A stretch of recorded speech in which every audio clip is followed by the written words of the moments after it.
अस्सलाम वालेकुम। सो ये नेक्स्ट टॉपिक आपका है sequence of function on a measurable domain.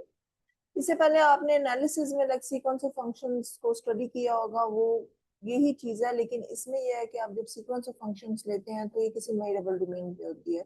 सो सबसे पहले अगर मैं ई ले रही हूँ, ई जो है वो it can be any measurable set, it can be an interval. Real analysis में आप ई को हमेशा इंटरवल लेते हैं, but here the domain is measurable, it can be the rational as well the irrationals, कोई भी मेजरेबल सेट हो are का। सो ई जो है वो मेरा एक be a measurable domain, let E be a measurable domain, measurable set of R. ठीक है, यहाँ पे फॉर एन, अब n जो है वो it's run over the set of natural number and define fn। fn is the sequence of function that share the common domain e to b r bar। r जो है r bar is an extended number system। so r bar को मैं कहूंगी r union plus minus infinity. ठीक है, so ये आपका sequence of function है from E to R bar. So ये this can be any sequence, any real value sequence जो है। जैसे फॉर एग्जांपल फर्ज करें, मैं यहाँ पे साइड पे आपको एक एग्जांपल भी लिख देती हूँ। जैसे फॉर एग्जांपल अगर आप जो आप ई लेते हैं, ओके वो मैं एक इंटरवल ले रही हूँ 0 1, ये शायद एग्जांपल आप ने पहले भी देखी हो। 0 1 और एफ एन जो है वो मैं सीक्वेंस यहाँ पे डिफाइन कर रही हूँ ई से आर में। ठीक है, और ये कुछ इस तरह से है कि जो आपका एफ एन ऑफ एक्स है, so that is equal to x n. अब आपने ये देखना है कि जैसे एन चेंज होता है आपका फंक्शन चेंज होता है। जैसे अगर फर्ज करें आपका एफ वन है, एफ वन ऑफ एक्स जो है वो आपका क्या है, वो आपका एक्स है, that is the identity function. इसी तरह से जो एफ टू ऑफ एक्स है that is equal to x square, that is the parabola. इसी तरह से जो एफ थ्री ऑफ एक्स है ये आपको क्यूबिकल फंक्शन है, that is x cube and so on. और इन जनरल जो आपका एफ एन है वो एक्स एन ऑफ एक्स है। सो अगर आप देखते हैं तो ये आपको ये 0 1 में यहाँ पे आपके एक्स जो होता है वो रन करता है 0 1 में। ठीक है, सो ये अगर आप देखें तो आपका ये जो सीक्वेंस है ये सीक्वेंस ऑफ फंक्शंस जो है ये जनरेट हो रहे हैं, और ये जो है ये शेयर कर रहे हैं सेम डोमेन। ठीक है, so normally this is the sequence of functions. अब अगर आप यहाँ से देखें तो अगर मैं लाइक अगर आप इस एग्जांपल्स को भी देखें तो यहाँ पे मैं एक बात आपको बता दूं कि सो this is the journal form for the sequence of functions. ठीक है, सो अब ये डिपेंड करता है कि आप सीक्वेंस क्या डिफाइन करते हैं, उसके बाद उसकी आप स्टडी करते हैं, जो एनालिसिस की प्रॉपर्टीज होती हैं वो सारी स्टडीज करते हैं। लेकिन इससे पहले कि मैं आपकी कन्वर्जेंस और उस पर जाऊं, मैं पहले सिंपल सी एक बात बता दूं कि अगर मैं कोई पॉइंट फिक्स करती हूँ एक्स और ये मैं ई में से ले रही हूँ, ठीक है, आप ये देखें जो पूरे का पूरा सीक्वेंस है ये एक ही डोमेन शेयर करें, यानी कि एक ही डोमेन पे डिफाइन है। सो ये कोई भी पॉइंट मैं ई में से ले रही हूँ। ठीक है, तो आप ये देखते हैं कि जो f1 फंक्शन होगा उसकी वैल्यू जो होगी वो एक्स पे होगी, एक वैल्यू होगी। ठीक है, उसके बाद जब मैं x पे f2 अप्लाई करूंगी तो मेरे पास f2x आ जाएगा। उसके बाद अगर मैं f पे f3 अप्लाई करूंगी then I will get f3 of x। और इसी तरह से मैं इन जनरल अप्लाई करती जाऊं तो मुझे ये एक सीक्वेंस ऑफ नंबर्स मिल जाता है। सो कोई भी पॉइंट है उसके करस्पॉन्डिंगली आपको ये क्या मिलता है, आपको सीक्वेंस ऑफ नंबर्स मिल जाएगा, because it's a real value function, every function f n is a real value function, so you will always get a sequence of numbers. तो जब आप सीक्वेंस ऑफ नंबर, जैसे फॉर एग्जांपल ये example है, इस examples के अंदर अगर अगर मैं फर्ज कीजिए कि यहाँ पे पॉइंट ले रही हूँ आपका फॉर एग्जाम्पल ये एग्जाम्पल है और इसमें अगर मैं पॉइंट ले रही हूँ से I will take x because my x run over 0 to 1। फर्ज करें कि मैं एक्स ले रही हूँ 1/2। अब इस 1/2 पे अगर मैं f1 ऑफ 1/2 की वैल्यू देखूं तो मेरे पास आएगी 1/2, और f2 ऑफ 1/2 की अगर मैं वैल्यू देखूं तो दैट इज 1/2 स्क्वायर। ठीक है, और अगर मैं देखूं f3 पे 1/2 की वैल्यू तो वो मुझे मिलेगी 1/2 की पावर 3। सो इन जर्नल अगर आप देखें तो 1/2 पे आपको ये सीक्वेंस मिल रहा है 1/2 1/2 स्क्वायर ठीक है, एंड 1/2 क्यूब एंड सोन। सो ये आपको एक सीक्वेंस मिल रहा है corresponding टू। अब आप पॉइंट चेंज करेंगे, जैसे अगर मैं x इज इक्वल टू से 0 ले रही हूँ, या चले x इज इक्वल टू 1 ले रही हूँ, तो 1 पे आप देखें, 1 पे मुझे कांस्टेंट सीक्वेंस मिलेगा, क्योंकि for any for all n आपका एफ एन ऑफ 1 1 की पावर n होगी, सो that is 1, so I will get the constant sequence. So basically कहने का मकसद ये है कि आपकी जो आपकी जो ये कहने का मतलब ये है कि कोई भी पॉइंट जो है ये आपका एक सीक्वेंस जनरेट करता है, ठीक है।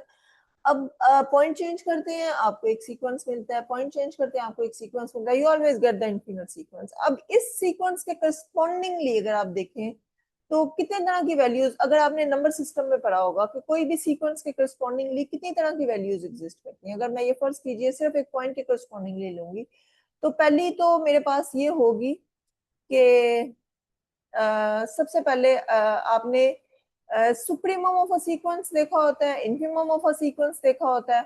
उसके बाद आपने लिमिट सुपीरियर, लिमिट इंफीरियर, जो मैंने अभी इसके फर्स्ट कमेंट्स में वीडियो शेयर कर देती हूँ, देख लीजिएगा क्या लिमिट सुपीरियर इंफीरियर है। So limit superior of a sequence, limit inferior of a sequence, and the limit of a sequence if it exists. ठीक है, नॉर्मली जरूरी नहीं होता कि लिमिट एग्जिस्ट कर जाए। सो अगर मैं किसी भी सीक्वेंस के करस्पॉन्डिंगली देखूं, तो मेरे पास जो है वो इतनी हो सकती है, जैसे अगर मैं एक्स फिक्स कर रही हूँ, एक्स अगर मैं फिक्स कर रही हूँ ई पे, ठीक है, तो जो पहली वैल्यू है, मैं इस पूरे सीक्वेंस का सुप्रीमम देख सकती हूँ कि सुप्रीमम क्या हो सकता है, supremum of these f n of x, ठीक है, ये एक नंबर होगा, एग्जिस्ट करेगा, अगर नहीं करेगा it can B infinity, doesn't matter, क्योंकि इंफिनिटी मैंने आपको शुरू में बता दिया कि मेयर थ्योरी में आप इंफिनिटी को अलाउड करते हैं एज ए नंबर। उसके बाद अगर मैं देखूं तो इन्फिमम जो होगा वो भी एक नंबर होगा, वो भी आपका सीक्वेंस, किसी भी सीक्वेंस का आप इन्फिमम भी देख सकते हैं कि वो क्या होगा। अगर बाउंडेड सीक्वेंस है तो इन्फिमम जरूर एग्जिस्ट करता है by the completeness property of R. इसी तरह से आप जो है वो इस सीक्वेंस की लिमिट सूप भी देख सकते हैं, sup of n, f n of x, ठीक है। और इसी तरह से आप इस सीक्वेंस की limit n infimum of infimum भी देख सकते हैं। और इसी तरह से सबसे लास्ट में मैं इस सीक्वेंस की लिमिट इफ इट एग्जिस्ट, जरूरी नहीं होता कि लिमिट एग्जिस्ट करती है किसी भी सीक्वेंस की, सो अगर ये एग्जिस्ट करती है तो मैं इसको ऐसे भी देख सकती हूँ, सो इफ एग्जिस्ट, ठीक है। सो ये 5 वैल्यूज होती है जो आप किसी भी सीक्वेंस के साथ रिलेट करते हैं।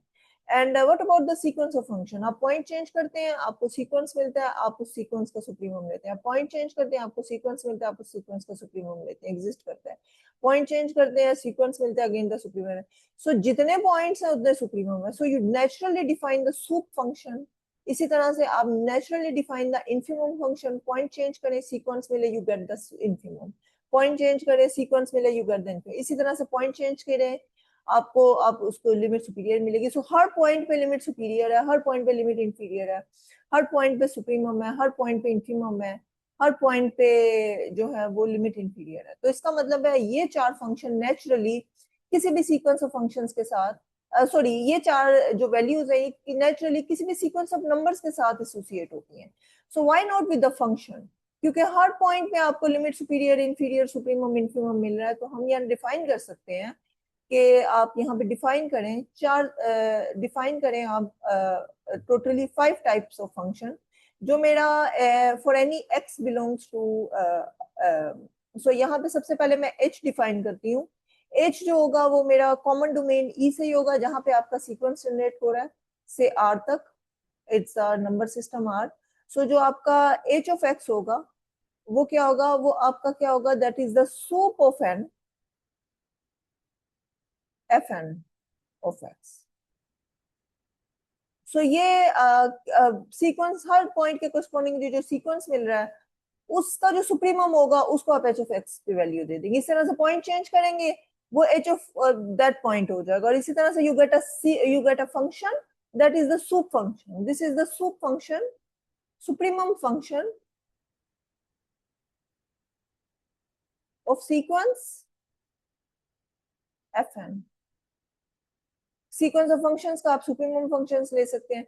इसी तरह से आप एक और फंक्शन डिफाइन कर सकते हैं, that is infimum function. Infimum function आप ले लें, फॉर एग्जांपल आप जी ले लें। जी जो है again that shares the common domain. क्यों? क्योंकि हर पॉइंट पे आपको एक इन्फिमम मिलेगा। पॉइंट कहां से आएगा? ई से आएगा। सो जी ऑफ एक्स को आप किस तरह से डिफाइन करेंगे? G of x is equal to the infimum of infimum over n, ठीक है, एफ एन एक्स।